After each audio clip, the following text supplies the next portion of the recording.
ಇವತ್ತು 1 kg special chicken dum biryani ಮಾಡೋದನ್ನ ತಿಳಿಸ್ಕೊಡ್ತಾ ಇದ್ದೀನಿ. ತುಂಬ ರುಚಿಯಾಗಿರುತ್ತೆ. ಬನ್ನಿ ಯಾವ ರೀತಿ ಮಾಡೋದು ಅಂತ ನೋಡೋಣ. ಹಾಯ್, ನೀವು ನೋಡ್ತಾ ಇದ್ದೀರಾ ಶಾನ್ ಕನ್ನಡ ಚಾನೆಲ್. ವಿಡಿಯೋ ಇಷ್ಟ ಆದರೆ ಪ್ಲೀಸ್ ಲೈಕ್ ಮಾಡಿ, ಹಾಗೆ ಫ್ರೆಂಡ್ಸ್ ಮತ್ತು ಫ್ಯಾಮಿಲಿಯವ್ರ ಜೊತೆಲಿ ಶೇರ್ ಮಾಡಿ. ಮೊದಲು ನಾನು 1 kg ಚಿಕನ್ ತಗೊಂಡು ಚೆನ್ನಾಗಿ ತೊಳೆದು ರೆಡಿ ಮಾಡಿ ಇಟ್ಕೊಂಡಿದ್ದೀನಿ. ಈಗ ಇದಕ್ಕೆ 2 ಟೇಬಲ್ ಸ್ಪೂನ್ ಧನಿಯಾ ಪೌಡರ್, 1/4 ಟೇಬಲ್ ಸ್ಪೂನ್ ಅರಿಶಿನ, 1 ಟೇಬಲ್ ಸ್ಪೂನ್ ಉಪ್ಪು, 2 ಟೇಬಲ್ ಸ್ಪೂನ್ ಹಸಿಮೆಣಸಿನ್ಕಾಯಿ ಪೇಸ್ಟ್ ಹಾಕ್ಕೊಳ್ತಾ ಇದ್ದೀನಿ. ಖಾರ ಜಾಸ್ತಿ ಇಷ್ಟಪಡ್ತೀರಾ ಅನ್ನೋ ಹಾಗಿದ್ರೆ ಇನ್ನೂ ಅರ್ಧ ಟೇಬಲ್ ಸ್ಪೂನ್ ಹಾಕ್ಕೊಳ್ಬೋದು. ಈಗ ಸ್ವಲ್ಪ ಪುದೀನ, ಸ್ವಲ್ಪ ಕೊತ್ತಂಬರಿ ಸೊಪ್ಪು, 4 ಟೇಬಲ್ ಸ್ಪೂನ್ ಮೊಸರು ಹಾಕ್ಬಿಟ್ಟು ಇದನ್ನು ಚೆನ್ನಾಗಿ ಮಿಕ್ಸ್ ಮಾಡ್ಕೊಳ್ಬೇಕು. ಇದರ ಜೊತೆಗೇನೆ 1 ಟೇಬಲ್ ಸ್ಪೂನ್ ಶುಂಠಿ ಬೆಳ್ಳುಳ್ಳಿ ಪೇಸ್ಟ್ ಹಾಕ್ಕೊಂಡು ಮಿಕ್ಸ್ ಮಾಡ್ಕೊಳ್ಳಿ. ನಾನು ಆವಾಗಲೇ ಹಾಕ್ಕೊಳ್ಬೇಕಾಗಿತ್ತು, ಮರ್ತೋದೆ, ಸೊ ಇವಾಗ ಹಾಕ್ಕೊಂಡು ಮಿಕ್ಸ್ ಮಾಡ್ಕೊಳ್ತಾ ಇದ್ದೀನಿ. ಈಗ ಇದನ್ನು 1 ಗಂಟೆ ನೆನೆಸಿಡಬೇಕು. ಅಷ್ಟು ಟೈಮ್ ಇಲ್ಲ ಅಂದರೆ ಅರ್ಧ ಗಂಟೆ ಆದರೂ ನೆನೆಸಿಡಬೇಕು. ನೆಕ್ಸ್ಟ್ ಈಗ ಅಕ್ಕಿ ನೆನೆಸಿಟ್ಕೊಳ್ತಾ ಇದ್ದೀನಿ. ನಾನಿಲ್ಲಿ 4 ಕಪ್ ಅಕ್ಕಿ ತಗೊಂಡಿದ್ದೀನಿ, ಅಂದರೆ 1 kg ಅಕ್ಕಿ.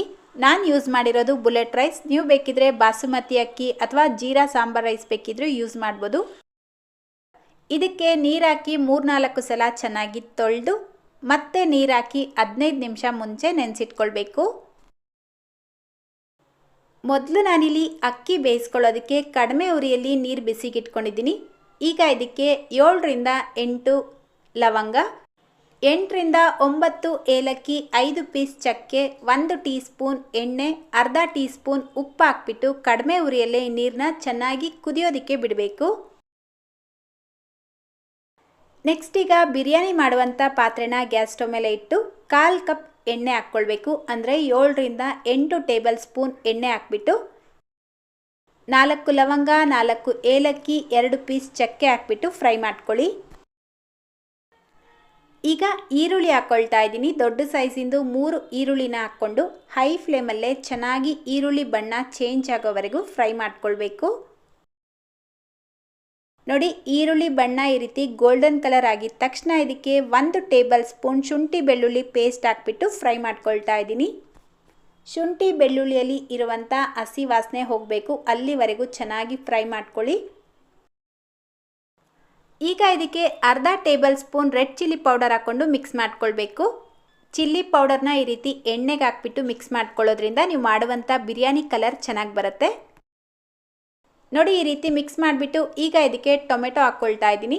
ದೊಡ್ಡ ಸೈಜಿಂದು 2 ಟೊಮೆಟೊ ಹಾಕ್ಕೊಂಡು ಫ್ರೈ ಮಾಡ್ಕೊಳ್ಬೇಕು. ಇದಕ್ಕೆ ಸ್ವಲ್ಪ ಉಪ್ಪು ಹಾಕ್ಬಿಟ್ಟು ಫ್ರೈ ಮಾಡ್ಕೊಳ್ಳಿ. ಟೊಮೆಟೊ ಬೇಗ ಬೇಯುತ್ತೆ.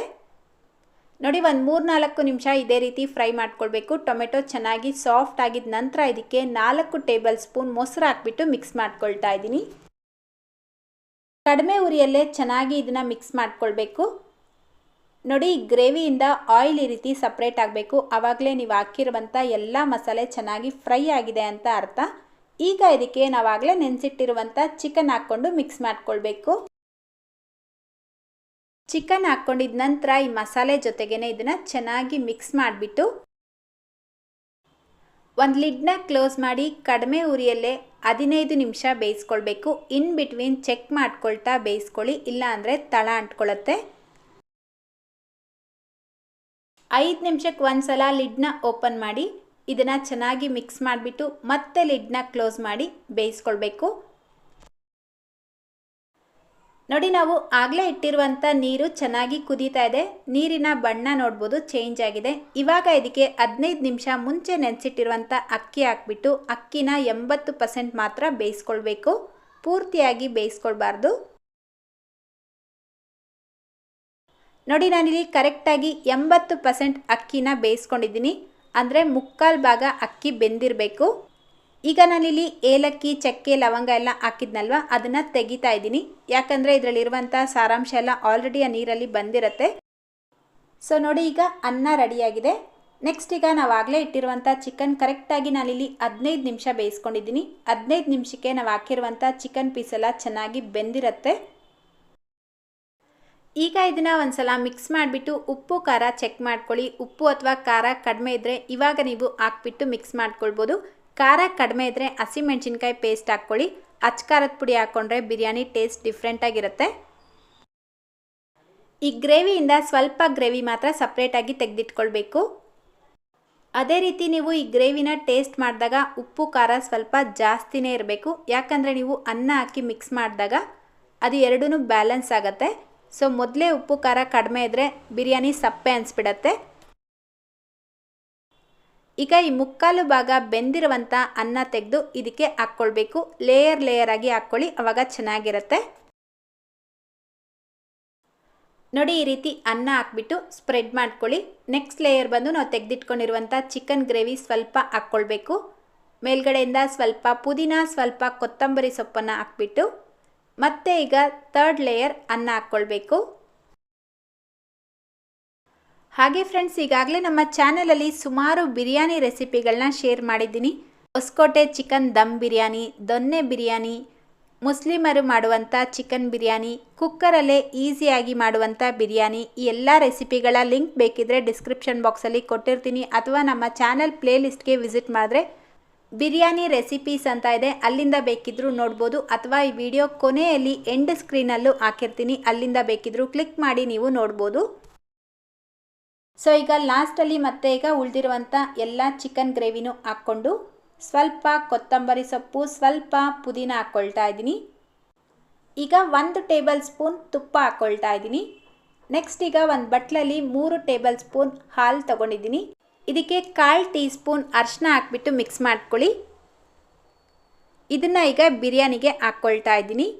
ಈ ರೀತಿ ಹಾಕ್ಕೊಳ್ಳೋದ್ರಿಂದ ಬಿರಿಯಾನಿ ಕಲರ್ ಚೆನ್ನಾಗಿ ಬರುತ್ತೆ. ನಿಮಗೆ ಬೇಕಿದ್ರೆ ಫುಡ್ ಕಲರ್ ಕೂಡ ಯೂಸ್ ಮಾಡ್ಬೋದು.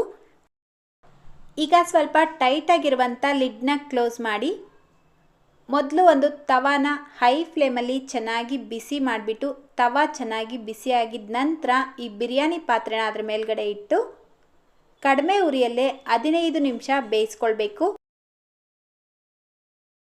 ನೋಡಿ, ಕರೆಕ್ಟಾಗಿ 15 ನಿಮಿಷ ಆದಮೇಲೆ ಸೂಪರ್ ಟೇಸ್ಟಿಯಾಗಿರುವಂಥ ಚಿಕನ್ ದಮ್ ಬಿರಿಯಾನಿ ರೆಡಿಯಾಗಿದೆ. ಇದರ ಘಮ ಮಾತ್ರ ತುಂಬ ಚೆನ್ನಾಗಿ ಬರ್ತಾ ಇದೆ, ಟೇಸ್ಟ್ ಕೂಡ ಸಕ್ಕತ್ತಾಗಿತ್ತು. ನೋಡಿ, ಬಿರಿಯಾನಿ ರೆಡಿಯಾಗಿದ್ದ ತಕ್ಷಣ ಇದನ್ನು ಮತ್ತೆ ಲಿಡ್ ಕ್ಲೋಸ್ ಮಾಡಿ ತೆಗೆದಿಡಬಾರ್ದು. ಸ್ವಲ್ಪ ಹೊತ್ತು ಇದನ್ನು ತಣ್ಣಗಾಗೋದಕ್ಕೆ ಬಿಡಬೇಕು. ನೀವು ಬಿಸಿಯಲ್ಲೇ ಇದನ್ನು ಮುಚ್ಚಿಟ್ರೆ ಬಿಸಿಗೇನೆ ಒಳಗಡೆ ಅನ್ನ ಮುದ್ದೆ ಆಗಿಬಿಡುತ್ತೆ. ಸೊ ಸ್ವಲ್ಪ ಹೊತ್ತು ತಣ್ಣಗಾಗೋದಕ್ಕೆ ಬಿಟ್ಟು ನಂತರ ನೀವು ಸರ್ವ್ ಮಾಡ್ಬೋದು. ಸೊ ಅಷ್ಟೇ, ಈಗ ತುಂಬ ರುಚಿಯಾಗಿರುವಂಥ ಚಿಕನ್ ದಮ್ ಬಿರಿಯಾನಿ ರೆಡಿಯಾಗಿದೆ. ಇದನ್ನು ರಾಯ್ತಾ ಜೊತೆಲಿ ಸರ್ವ್ ಮಾಡಿ ತುಂಬ ಚೆನ್ನಾಗಿರುತ್ತೆ. ಸೊ ಮಿಸ್ ಮಾಡ್ತೀರಾ, ನೀವೆಲ್ಲರೂ ಟ್ರೈ ಮಾಡ್ತೀರಾ ಅಂತ ಅಂದ್ಕೊಂಡಿದ್ದೀನಿ. ವಿಡಿಯೋ ಇಷ್ಟ ಆಗಿದ್ರೆ ಪ್ಲೀಸ್ ಲೈಕ್, ಶೇರ್ ಮಾಡೋದನ್ನು ಮರಿಬೇಡಿ ಅಂತ ಹೇಳ್ತಾ, ಇದೇ ರೀತಿ ಮತ್ತೊಂದು ಟೇಸ್ಟಿಯಾಗಿರುವಂಥ ರೆಸಿಪಿಯೊಂದಿಗೆ ಮತ್ತೆ ಸಿಗೋಣ. Thank you.